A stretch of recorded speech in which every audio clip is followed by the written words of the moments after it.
আসসালামু আলাইকুম। কেমন আছেন সবাই? আশা করি সবাই ভালো আছেন। আমিও ভালো আছি আলহামদুলিল্লাহ। আজকের তরকারি হচ্ছে আমার সিম আলু দিয়ে মাছের ঝোল।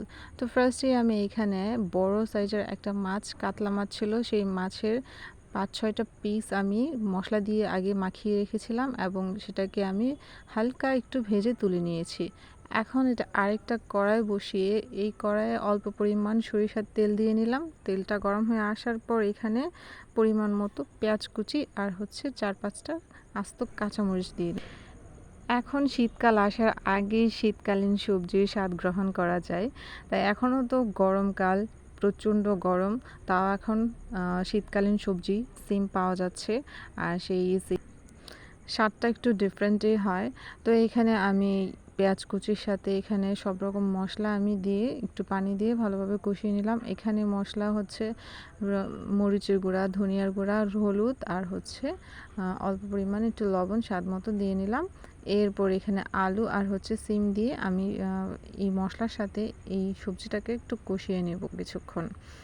আর বাহিরে ইটের চুলায় রান্না করছিলাম, তো বাইরের অনেক বাতাস বইছিল, তো ভালোই লাগছিল বাহিরের বাতাসের মধ্যে বসে রান্না করতে। তো এখন মোটামুটি আমার সবজিটা কষানো হয়ে গেছে। এখন যে ভেজে রাখা মাছগুলা এগুলা দিয়ে নিলাম এখানে।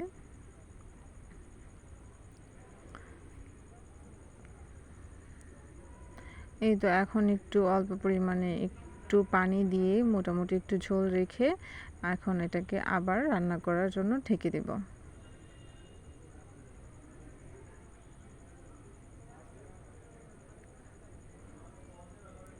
আর শীতকালীন সবজি সবারই খুবই পছন্দের।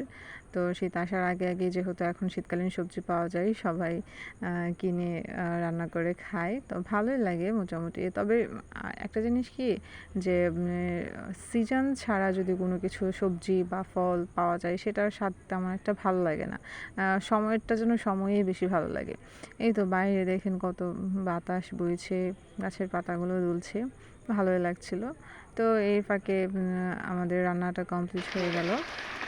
মোটামুটি একটু ঝোল রাখবো, যেহেতু আলুর তরকারি, ঝোলটা এমনি টেনে নেবে কিছুক্ষণ পর। তো কেমন লাগলো আমার সিম আলু দিয়ে মাছের তরকারি? সবাই অবশ্যই আমাকে কমেন্ট করে জানাবেন এবং সবাইকে অনেক ধন্যবাদ আমার ভিডিওটি দেখার জন্য। আল্লাহ হাফিজ।